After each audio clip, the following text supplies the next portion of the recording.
चक्षुरुन्मिलितं येन तस्मै श्रीगुरवे नमः। वन्देऽहं श्रीगुरो श्रीयुतपदकमलं श्रीगुरून् वैष्णवांश्च श्रीरूपं साग्रजातं सहगणरघुनाथान्वितं तं सजीवं साद्वैतं सावधूतं परिजनसहितं श्रीकृष्णचैतन्यदेवं श्रीराधाकृष्णपादान् सहगणललिता श्रीविशाखान्वितांश्च।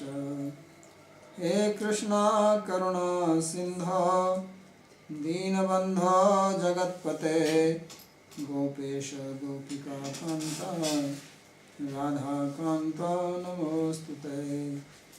तप्तकाञ्चन गौराङ्गी राधे वृन्दावनेश्वरी वृषभानुसुते देवी प्रणमामि हरिप्रिये। नमो महावदान्याय कृष्णप्रेमप्रदायिने कृष्णाय कृष्णचैतन्य नामिने गौरत्विषे नमः। पञ्चतत्त्वात्मकं कृष्णं भक्तरूपस्वरूपकं भक्तावतारं भक्ताख्यं नमामि भक्तशक्तिकम्। श्रीकृष्ण चैतन्य प्रभु नित्यानंद श्री अद्वैत गदाधर श्रीवासदि गौर भक्तवृंद। हरे कृष्णा कृष्णा कृष्णा हरे हरे हरे राम राम राम हरे हरे। जन्माद्यस्य तन्वयादितरतश्चार्थे विघ्नस्वराट् तेने ब्रह्म हृदय आदि कवये मुह्यन्ति यत्सूरयः। तेजो वारिमृदां यथा विनिमयो यत्र त्रिसर्गो मृषा धाम्ना स्वेन सदा निरस्तकुहकं सत्यं परं धीमहि। नारायणं नमस्कृत्य नरं चैव नरोत्तमं देवीं सरस्वतीं व्यासं ततो जयमुदीरयेत्। So we are reading from Srimad Bhagavatam, 3rd Canto, 29th chapter, beginning from verse number 9. Lord Kapila is explaining the various divisions of Bhakti, and in the previous verse he has explained what is called Tamasi Bhakti, and he said that if Bhakti is performed for the purpose of violence, destruction, killing, or it is performed as an act of hypocrisy or out of anger, envy, then this was called Bhakti Tamas. And then in this verse he explains Bhakti in Rajas. So he says, Vishyan abhisandhaya yasashwaryameva va archado archedyo mam pratadbhava sarajasa. Says that one who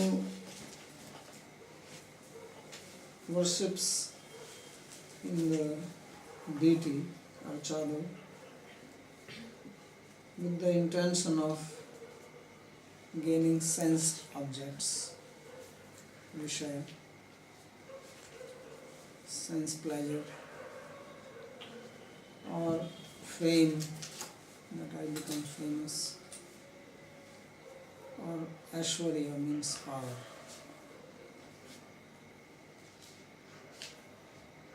Then such a person is called Rajasa. His bhakti is called Rajasa because he has Prithak Bhav. Bhav means temperament,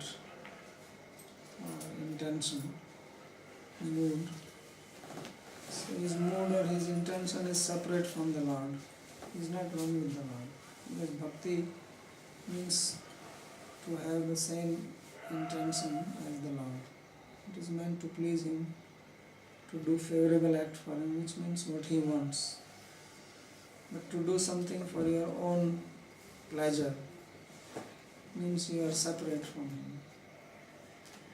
So this is the only problem in the material world, why we are existing here in the material world, that we think that we are independent of God. And we make endeavors to enjoy separate from God. And bhakti means which brings union with God. So that's why the ultimate state of bhakti is called prema, because it is in love that we unite. Two things cannot be one. If two things exist separately, if they have their existence, then they cannot just be one. So this oneness, which is stated in the Upanishads, is because of love. Otherwise there is no merging. People think that you merge into Brahman and you become one. You cannot become one unless you are not there to begin with. In Vedanta they have two types of what you call relationship of same common stratum. Because when you equate two things together, that means they exist in one platform. So either they are two separate things or one thing does not exist. So in our case we are existing and Lord is also there, and then you cannot make them as one completely, one losing one's identity into one. So this oneness is only in love or in intention. When there is common intention, then it is called oneness. So that's why the word prithak bhav is used in all these three definitions of bhakti in sattva, rajas and tamas. The one common feature is prithak bhav. In the last verse it said bhinna drik bhav, that he sees things differently, different from Lord. And here prithak bhav, and in the next one also prithak bhav. So even in sattvic bhakti there is this idea or thought that one is different. That's why he just does one's duty.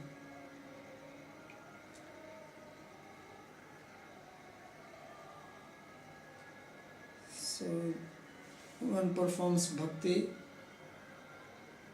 either because one wants some possessions. People pray to God, give me this, give me that. Dhruva Maharaj was also praying, he wanted kingdom. Or you want to become famous. Sometimes people worship so that they become known in the society. Or you want some position, power, so that you can control others. These are the things which people are interested in the material world. They are very appealing. So people can also worship for these things, because God can avoid anything. So archadav archediyama prithak bhava. He said archadav, other means etc. It means you can also worship in other places. Like you can worship cow, or you can worship tulsi plant, or some god described in 12th canto. But this is also called prithak bhava, and this is rajasa. So Vishnu Chakravarti comments on just one line. He says prithak matto anyatra vishayadishu eva spriha yasya. Why is it called prithak bhava or separate intention? Because this devotee who is performing devotion or bhakti, his desire is only in something other than the Lord. He wants everything but the Lord. He wants something from Him, not Him. And that something which he wants for himself, that is not that he is going to use it for the service of the Lord. So this is the meaning of Prithak Bhava. Sometimes there are devotees who also want something but to serve the Lord. So Prithak Bhava is that your desire is separate from Him. Then Satvik. So these two, you can recognize them more easily. Satvik. We are describing what is Satvik now. And this was Rajasic, now third is Satvik. Satvik. So this Tamasic and Rajasic, they can be recognized more easily, but if someone is Satvik, it is a little difficult to see that he is also Pratham Bhava. So he says, Karma Nirharam Uddishya Parasmin Vata Darpunam Yaje Vyastavim Itiva Pratham Bhava Se Satvikaha. If one offers karma to the Lord with the intention of becoming free from karma, or he just offers the karma to the Lord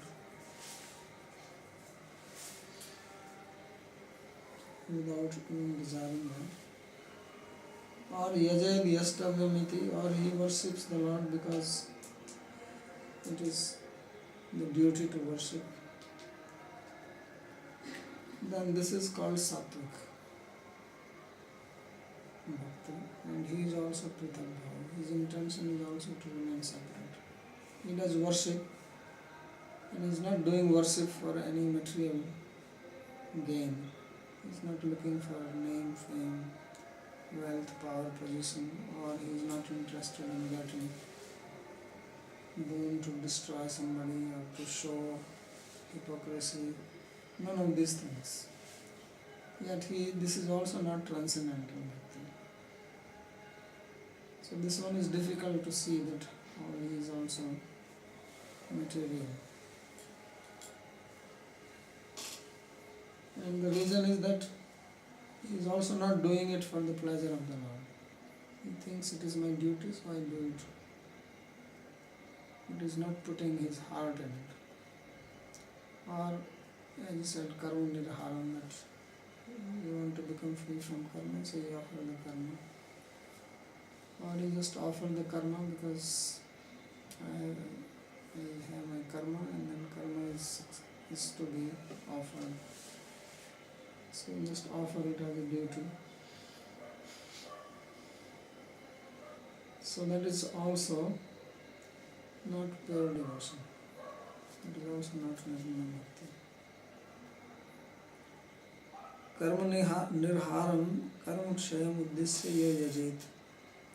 One who worships with the intention to become free from karma, yasya bhaktehe karma kshaya eva prayojanam. So the purpose of bhakti is that I become free from the reaction of karma. Parasmin parmeshware tad arpanam tasya karmano arpanam yatra tadyatha tatha yo yajit swadharmarpan prachuram sonadi bhakti nyakuriyaliti. Or one is just offering one's karma without any specific desire. This is performing his swadharma, and with that one worships the Lord by offering it to him. And he is also engaging in hearing, chanting, etc. So this is also Satvik. Yastavyam sarvesham nitya vidhi praptatvena avasyama eva kartavyam swasram karmvad tadyajnamiti. Then somebody is worshipping the Lord, thinking that this is the regular duty of a person. Because there are statements in scriptures that one should worship the Lord. And as in the 11th Canto, the statement that Na bhajanti av jananti sthanam prashta patanti ade. And those who do not worship the Lord, then they fall down from their own position, because this not worshipping itself is a disrespect to Him. Because we are all born from Him, Purushaprabhu Ishvara. But all the four types of varnas, they have come out from the Lord. He is the source, and therefore He should be worshipped. And if we don't worship Him, then we will fall down from our position. So therefore one is worshipping with this intention that this is the duty I have to do. So that is also considered as Prithak Bhav. One is not performing bhakti with the intention of pleasing the Lord.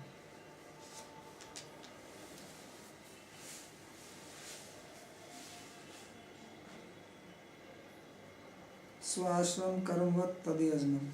Saying that this type of bhakti is just like performing your ashrama duties. In one ashram system, when it was active, then people of different class, they had certain duties to be performed as Vedic injunctions. So bhakti is another duty line. That's why it says yastavyam ev, yajayniti yastavyam. Like one should worship the Lord. So that's one is worship. So that is just another duty. Iti buddhya eva swa ashram dharma acharan purvak yajajet. So one who worships the Lord along with the duties prescribed to that person. Prithak bhava bhakti prithak bhute. So this person also has separate intention. Mokshe bhavo abhipraya yasya. So the intention of this person is to get liberation. Because he knows that if I perform this, then I will become liberated. So this liberation is also Prithak Bhav, because it is also for yourself. Either you try to get some pleasure, some enjoyment here in this life, independent of God, or you become liberated. That is also independent of God. Even if you are living with Him, it doesn't matter, you are independent. So that is the meaning of Prithak Bhav. So this is Sattvic. So that's why in second verse of first chapter, Dharma projita kaitavatra paramodamatsaranam satam. This projita kaitava means giving up deceptive mentality. Sridhar Swami, he comments that prasabdena mokshanti moksha abhisandhi rapi narakrata. That in prajita the word pra, which means prominent, expressive, so this signifies the desire for liberation, and even that has to be given up in bhakti. But if you have any other desire other than bhakti, then that is Prithak Bhav, that is separate mentality or separate intention.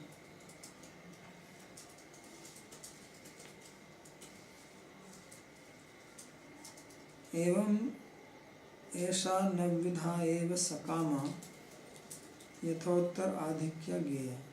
So he says that in this way, this sakama bhakti or bhakti with material motive is of 9 types.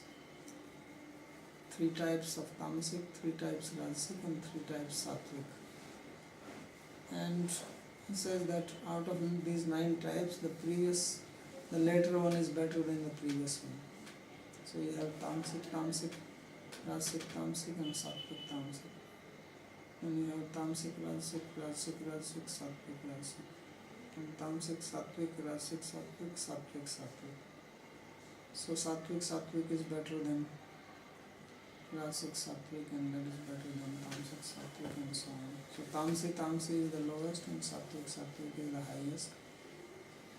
So sattvic is yajayaditi yesterday. All these divisions can be seen in every verse. There are basically 3 things mentioned. Like here 3 things were mentioned. Karma nirharam uddesya parasmin va tadarpanam yajayaditi yesterday. You do it to get rid of your karma, or you just offer your karma to the Lord, or you are doing it as varnashram duty which is prescribed. So 3. And previously also 3. That you want Vishya, you want Yasa or Ashwarya. And the first one was also 3. You want to destroy somebody, you want to show off, or you are doing out of envious nature. So these are 9 types. And then of course you can make further divisions. Ultimately it depends what is the intention of the person. And accordingly the bhakti takes a particular name. Only bhakti is transcendental. Tatra satviki bhakti kasyachit jnanam janayati.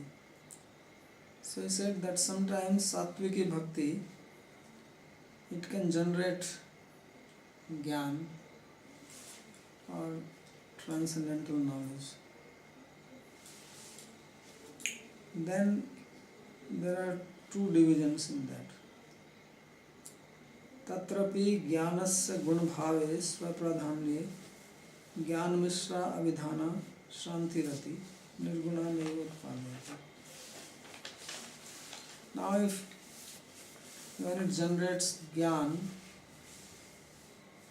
and it is bhakti which is prominent and jnana is secondary, so then this is called jnana mishra bhakti. When you mix 2 things together, then one can be more than the other. So you can have jnana mishra bhakti, or you can have bhakti mishra jnana. So if bhakti is prominent and jnana is secondary, then one will get shantarati,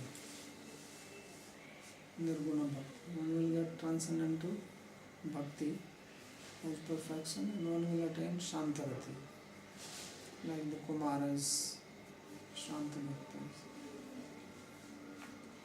In Bhakti Mishra, I could not understand. What is that? I could not understand. Means this will lead you to attain Shanta Bhakti. There are 5 types of Bhakti. Okay. Shanta, Dasya, Vatsalya, Sakya, Madhurya. So one will attain perfection and become a Shanta Bhakta. If one performs Sattviki Bhakti, then it can lead to Shantarati. Not always, but it is possible. And that is if Bhakti is prominent. Means the desire for liberation is there, but there is also desire to please the Lord. Both are mixed. Because Jnana leads to Mukti.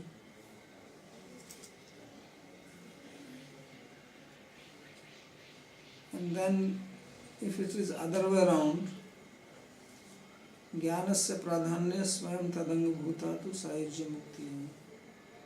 That if Jnana is prominent and Bhakti is secondary, then one will get sahajya mukti. There are 5 types of mukti. So one of them is sahajya. Then you have merging into Brahman. Because jnana is prominent means the desire for liberation is prominent, not to serve. And then service is done with that intention. So this is what we read before when we were reading about this yogi who was meditating on the form of the Lord, and even when he sees the Lord's form, then he removes his mind from the Lord. Because for him jnana is more important. He wants liberation, he wants to be one with Brahman. And bhakti was secondary. So then one gets Sahajya Mukti. So this is the only way to get Sahajya Mukti. Not the way Advaitvadis, the follower of Sankaracharya, they are trying. Because without bhakti it is not possible. So even for Sahajya Mukti one has to perform bhakti. But bhakti is secondary. So as Arjuna asked this question in 14th chapter of Bhagavad Gita, Kairlinga is gunanetana-tito bhavati prabhu. What is the symptom of a person who becomes free from the three gunas? Himachar katham chaitan gunanati vartata. And how does he behave and how does one become free from the three gunas? And becoming free from three gunas means becoming liberated. So Krishna said that Mam chayogya vicharena bhakti yogena sevate sagunan santi tetan brahma bhuyai kalpate.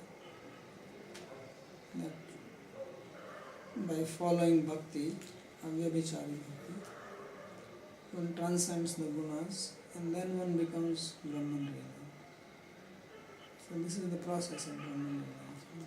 And this is bhakti secondary, jnana is prominent. But this bhakti also has to be performed avyabhichari, which means it has to be only to the Supreme Lord and not mixed with so many people, not vyabhichar.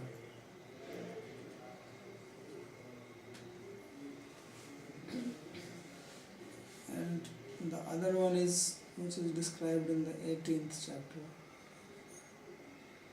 Brahma bhuta prasannatma na sochati na kankshati samaya sarveshu bhutesu mad bhakti lagte param. So that lagte param bhakti, that is shantarati, because he is Brahma bhuta.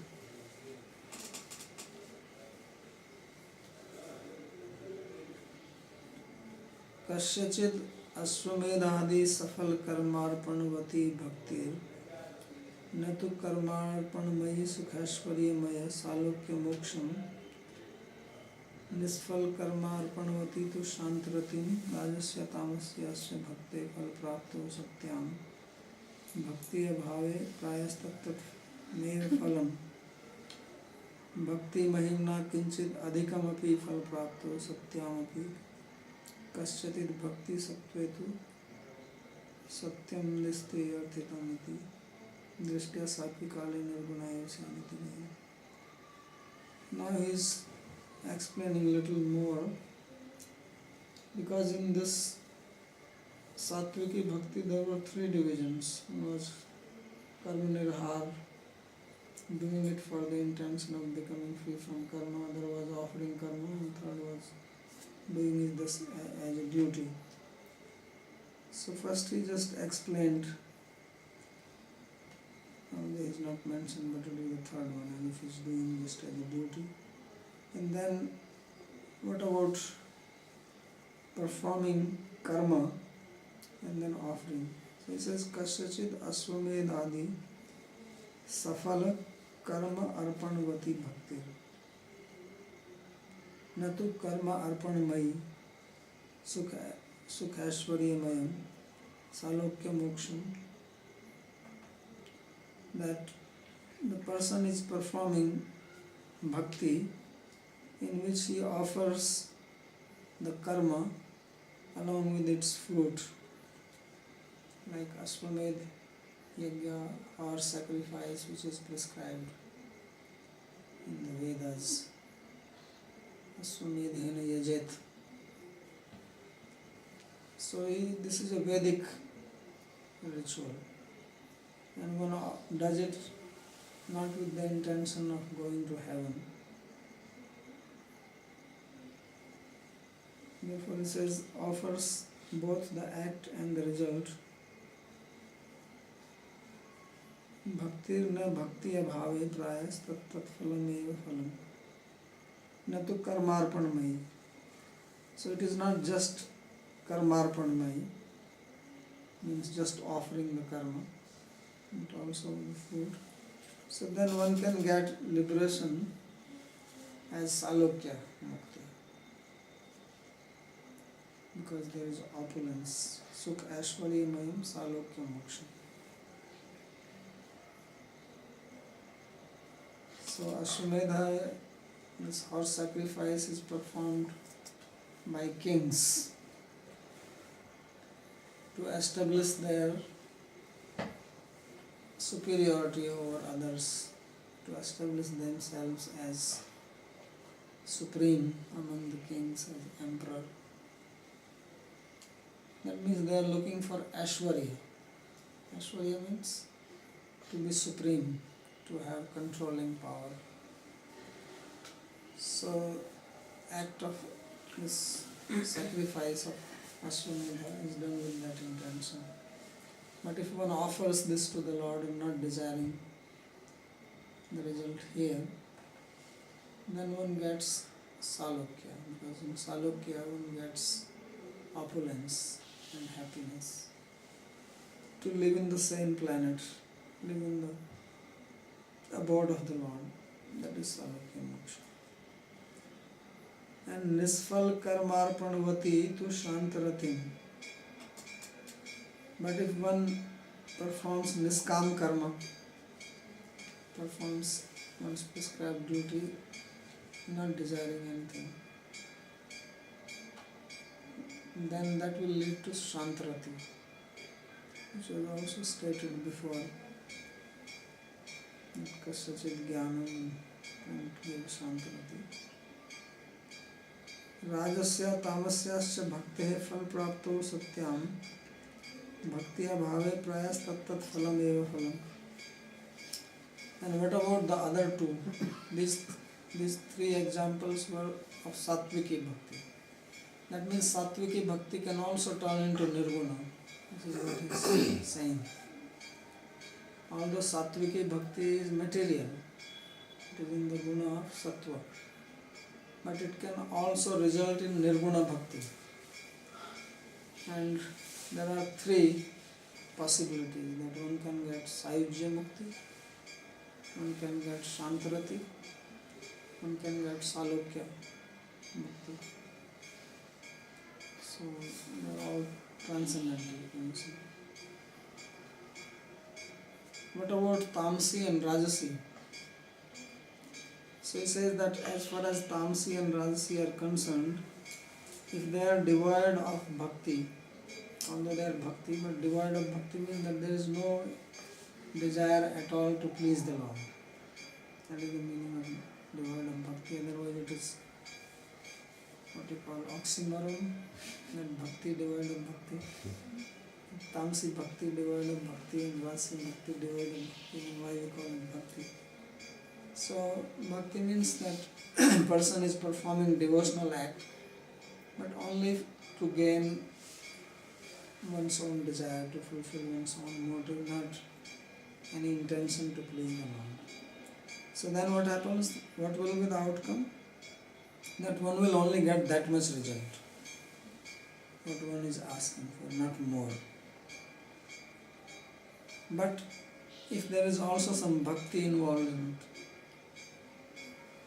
it, because our minds are mixed, they are not always black and white.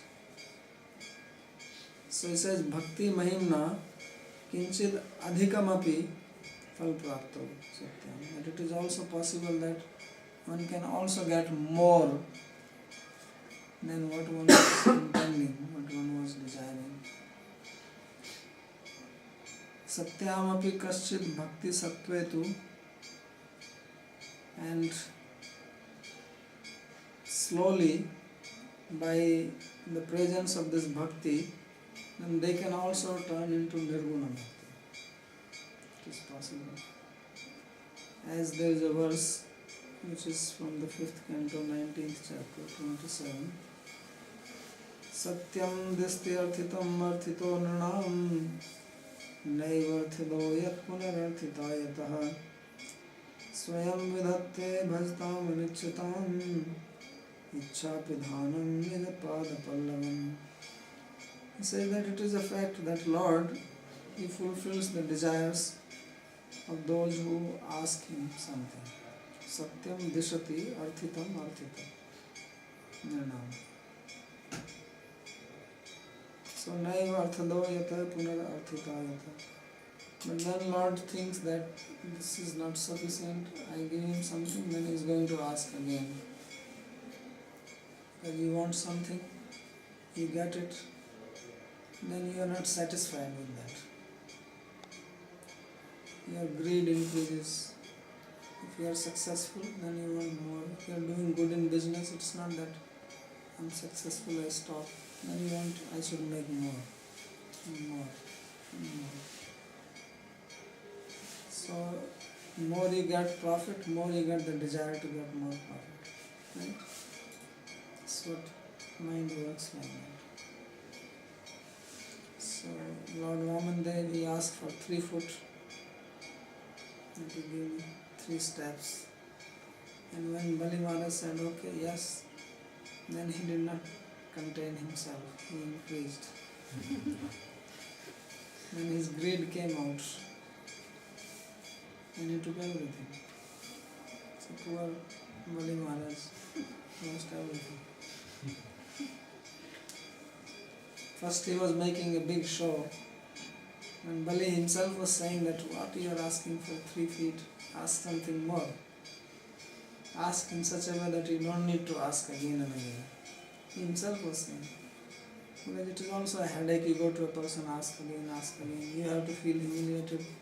The other person is also troubled. Just ask once, and if he can give you, then okay, be satisfied.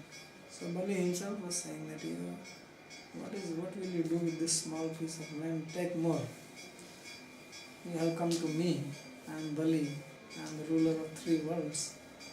It's even a shame for me to give you 3 steps of land. I cannot even tell somebody I give this charity of 3 steps of land. It's even below my dignity. So he was trying to convince him to ask for more, and he was saying, no, a Brahmana should be content, satisfied. I only want this much. Actually, even this much I don't want. I was chanting my Gayatri this morning, and somebody came and disturbed me because I was sitting in somebody's plot. So he came and said, "Hey Brahmachari, what are you doing here? Get out." So I thought I should have at least a little place where I can sit and chant my Gayatri. So I only want that much. That was his love. So Bali Maharaj was saying, no, you take more, I can give you wife also if you want, I can get you married. He was saying, you can put some fixed deposit in the bank, you will get every month interest, you can chant your Gayatri. So he said, no, Brahmana means he should be santoshi, he should be content. So then Bali said, okay, this is your desire, what can I say?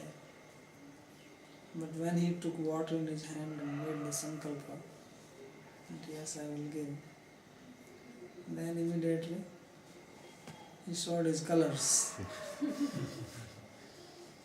So then his greed came out and he took everything. Poor guy Bali was thinking, what is this?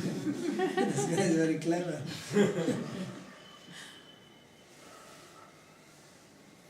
So therefore Lord thinks that these people, he is asking something, I gave him, then he is going to ask again, then I gave him.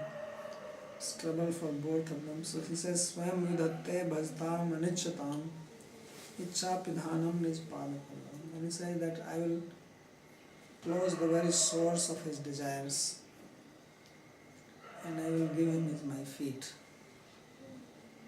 Because once you get the feet of the Lord, then you don't desire anything else. It says Ichcha Pidhanam. Pidhan means to close, and Ichcha means desire. So the very source of desire is mind. So mind is desiring, I want this. But if mind is fixed on the Nijpada Pallava, on the feet of the Lord, then it doesn't desire anything. Sarpantho Sharanam Yatha. As a traveler reaches house, then he doesn't want anything else. So he says, Swayam Vidhatte Bhajtam Anichatam. Although the person is not desiring it, Anichatam. But Lord personally gives this. Swayam. So he said, this is also possible, that this Sattviki, this Tamsi, Rajasi, they are looking for material. As Krishna says, Artha Jigyasu Artharthi. So Artha Jigyasu Artharthi, materialist, coming with some material desires. So Lord can also give them more than what they are thinking. And Dhruva Maharaj is the best example. Although Dhruva, after seeing the Lord, he did not ask for the kingdom, but that was his intention. He didn't want anything. He said, Swamin Kritartha Asmi Varunnayacha.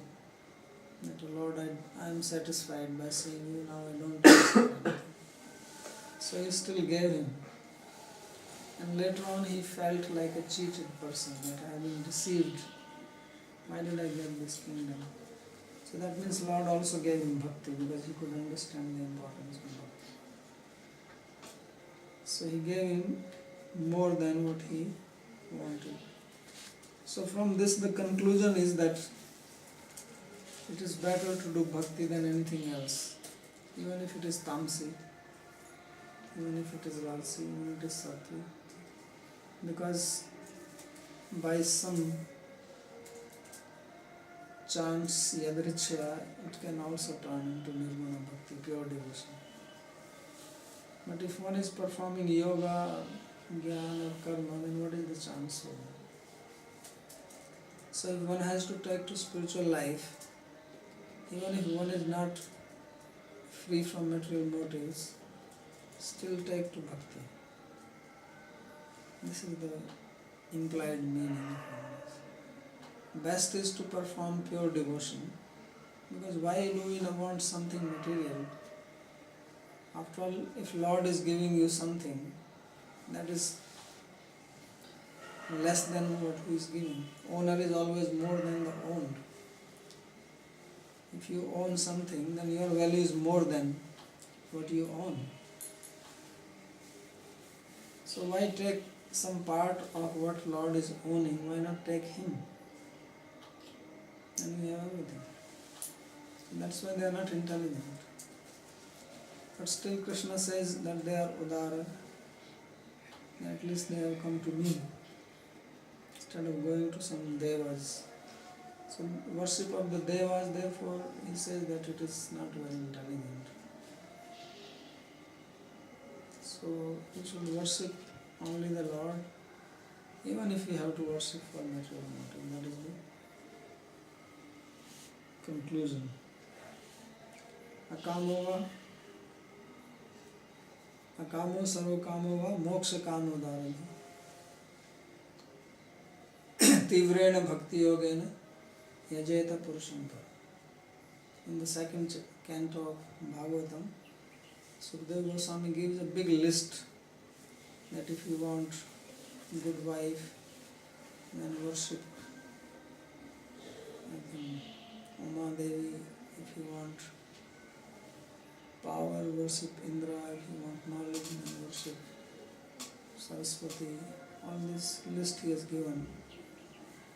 If you want children, you worship this. But then he concludes that whether you want something, you want all kinds of things, you want moksha, then you should worship only Param Purusha, Krishna. Tivrena bhakti yogena yajeta kamo sarva kamo moksha kamo udaradhi. If you have udar, generous, if you are not a miser, you are a little open-minded, then just worship him. Because ultimately all these people, they have little power, and that also they have been given by the Supreme Lord for a period, short period. So why not go to him? And there's one story that once one fakir went to see Akbar, Mughal emperor, for asking for some wealth or money or something. When he went, because every morning Akbar used to do charity to people, beggars who came. So he also came. He came little early. When he came, and Akbar was praying, and since he was a fakir, he was allowed to go there. So he went to his praying place, and he saw that Akbar was doing his namaz, and after that he was asking Allah that please give me wealth so that I can distribute to people. So when he heard this, then he started walking away. And Akbar finished, and he saw that this fakir was going away. So this fakir means beggar. These saints who go around begging. They don't have any fixed place, like the Madhukari. So he was going away, then Akbar asked him that, why are you going away? So he said that I came to beg something, but now I don't want to beg. So he says, why? So he says, because there is no point in begging from a beggar. So Akbar was very surprised. He said, what are you saying? I am an emperor. So he said, you are also beggar, you are begging, so why not I also beg directly to him? If you are begging to him and then you are giving charity, why I have to go through you? You can beg to him. So these devas are like that. Why not go directly? Have a directly hotline. So Bhakti is the hotline. Straight. Why go to these small devas? So that's why Sukadeva Goswami says that one should only worship Param Purusha. Then in the next verse he gives the definition of Nirguna Bhakti. Madaguna Shruti Matrene Mai Sarva Guhashaye Manogati Ravichinna Yatha Gangamba Samhudaya Lakshanam Bhakti Yogasya Nirgunasya Hi Udahritam Ahetukya Vyavahitaya Bhakti Purushottame. Says that Manogatir Avichinna Mai Sarv Guhasaye Madguna Shruti Matrana. Says that if the mind of a person is fixed without any break in me, who is situated in everybody's heart, simply by hearing my qualities, Madhuguna Shruti Matrana. As soon as you hear about the Lord, then your mind is fixed on Him. Then he says that this is the definition of Bhakti Yoga called Nirguna Bhakti Yoga, or transcendental devotion. And he gives an example that Ganga Ambaso Ambudhariyata. Just as the water of Ganga is flowing towards the ocean. So this is the meaning of flowing without a break. It's not that the Ganga is flowing in the daytime and at night she is resting. She is flowing 24 hours, non-stop, to the ocean, as if she wants to meet her lover. So ocean is considered as the husband of a river. Therefore all the rivers are running to the husband. They want to meet and then they go and merge. So this is the example of love. That love flows like this to the lover, without any break. There is no break in it. That is called manogati ravichinna. Like that, the mind of a devotee is continuously flowing towards the Lord without any break. Whatever the person is doing, the mind is with the Lord. So that's what it was said earlier. In the last chapter we were reading that this person has given the mind to the Lord. And then he takes away the mind from the Lord and he says, Arpit manana prithak didrikshet. That he has mind offered to the Lord. And then when he is taking the mind away, then he says that this is just like you give some charitable object to somebody and then take it back from him. Now give it back. Remember I gave you, yesterday I gave you 100 rupees. Now I want it back. So like that. So it is not that way. So this is not prithak bhav. He is not thinking about himself. Mind running to the Lord means always thinking of Lord, how to serve Him, how to please Him, how to be with Him, how to see Him.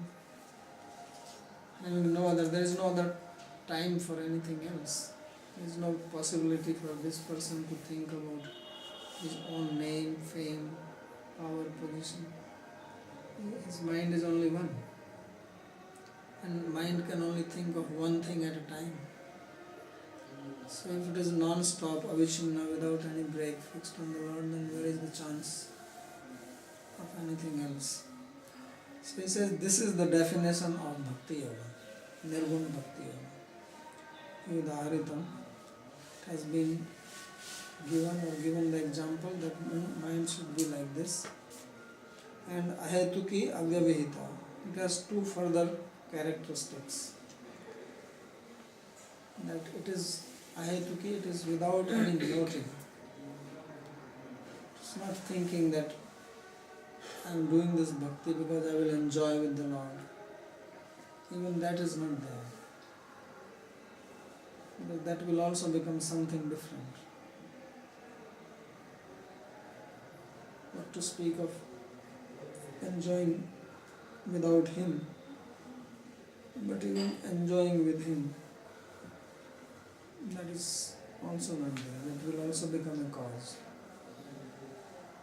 And avyavahita, there is no break in it. So these are the two characteristics which are also given right in the very beginning. Savaipun samparo dharmo yato bhakti rahat anutsuya ahetuki apratihata yatma sampatsana.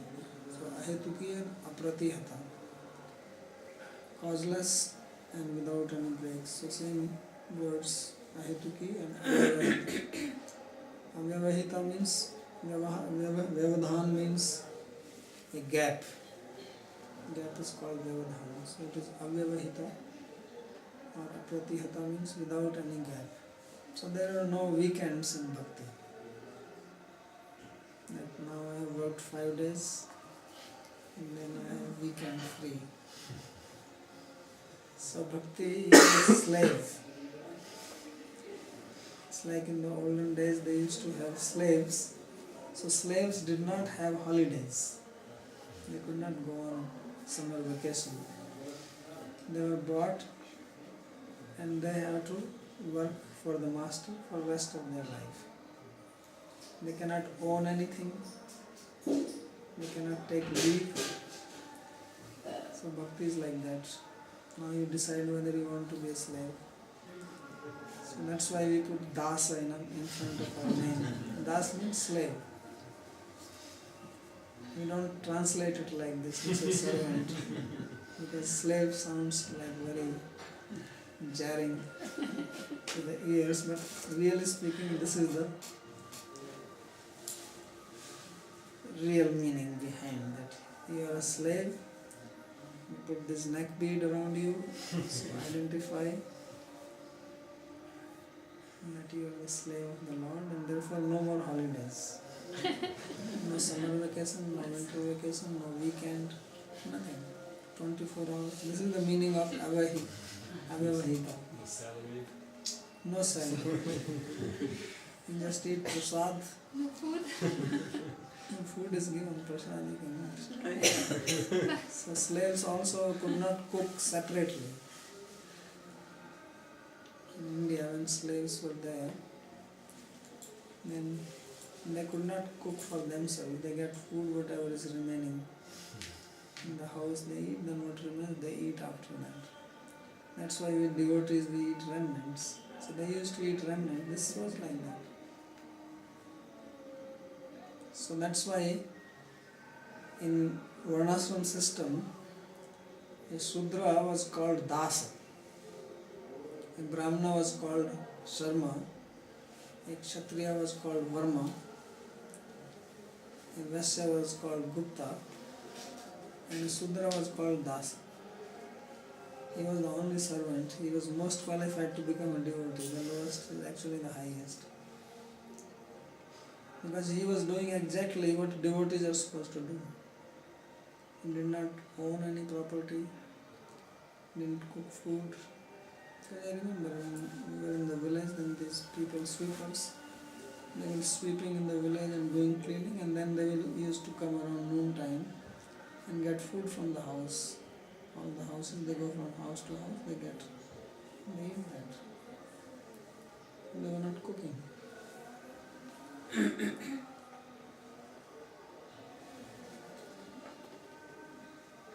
So, therefore devotees actually become like Sudras. They have to become Dasa. Is it not a state of consciousness? Can I go to holidays with my children? It's a normal thing. And what will you do there? What are you doing with holidays? You take holiday from Bhakti or you are taking holiday from your job? Job? Yeah, you can take holiday from your job. I'm not talking about that. You cannot take holiday from Bhakti. You cannot say that, alright, now next 2 days I'm not going to chant, do kirtan, think of Krishna, read anything like Bhagavatam or hear any Krishna katha. I'm on leave from Bhakti. You want to do that? If I'm chanting, Then you are not on leave. Then you are not on vacation. If you are on vacation, you don't do your office work. Right? You don't want that office people call you and you think of what you have to do in the office. You are on vacation. So if you go on vacation from Bhakti, then you cannot chant. Right? okay. You cannot do any devotional activity. So there is no vacation.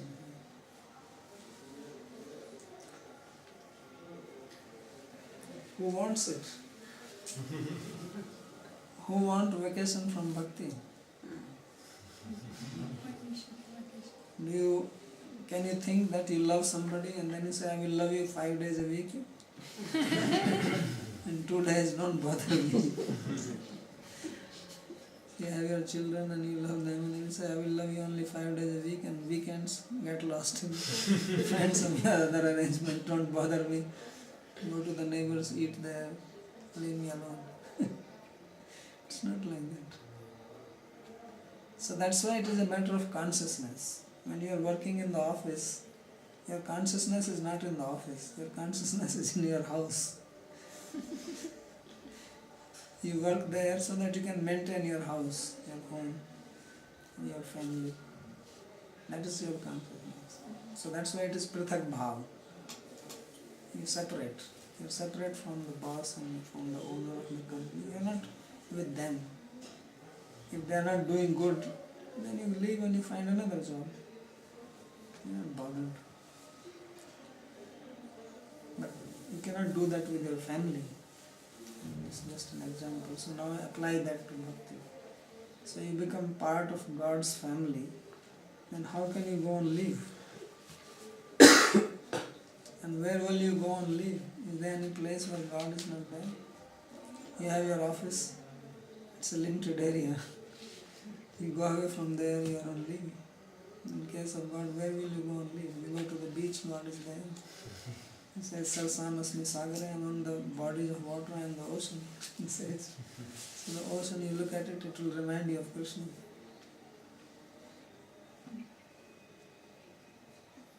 So you cannot take leave. So let's stop here.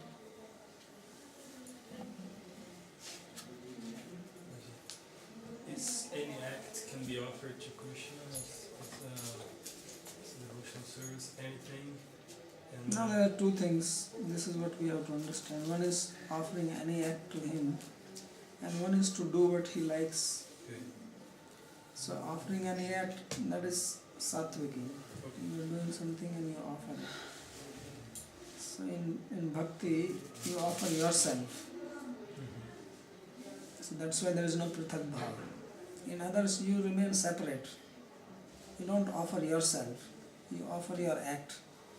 When you perform bhakti, you don't offer anything. You offer yourself, and then whatever you do is for him. That is the meaning of being slave. So once you become slave, then where is the question of offering anything? You do what he wants you to do. You are his slave.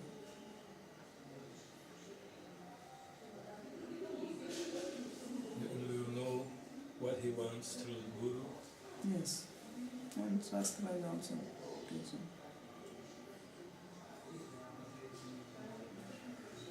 Sometimes I have periods of time that I am very close to God. I'm very, feeling very very deep with God. And sometimes I feel that I am in a desert. I know that God is there, but it's not the same, So why that happens in your spiritual life? That happens when you are under the influence of the gunas, not in nirguna bhakti. This is what he is saying. Manogati ravichinna ganga ambudam suyatha. So when you are under the influence of prakriti, then you fluctuate. Because sometimes you are in sattva, then you feel peaceful, you feel with God, then rajas takes over, then your mind is flickering. Or you are in tamas, then you feel vacant. So that is the influence of the gunas. When you are under the influence of bhakti, which is nirguna, then it does not happen like that. It's continuous without break. Even when you are sleeping, you are awake in any state of consciousness. There is no break.